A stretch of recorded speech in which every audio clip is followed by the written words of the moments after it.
vossos votos de boas festas, Santo Natal. Obrigado pela merenda que trazeis aí para nós. Nós temos outra igual para vocês. Rabanadas, rabanadas sem o rabã que fica nadas. Estás a ver? Mas damos amizade uns aos outros, estima e consideração, bem-ajam.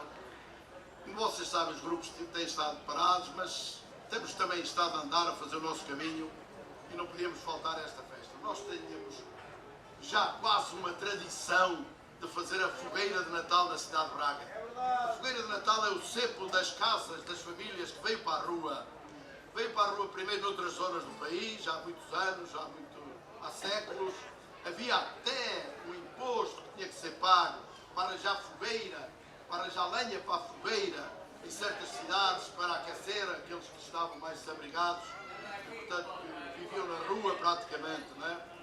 E a cidade de Braga fez esse costume, esse ritual de acender a fogueira, mas o tempo nem sempre permite e a pandemia não ajudou. Mas nós construímos uma cantiga para a fogueira de Natal, para dançar à volta da fogueira. Vamos cantar-vos esta cantiga.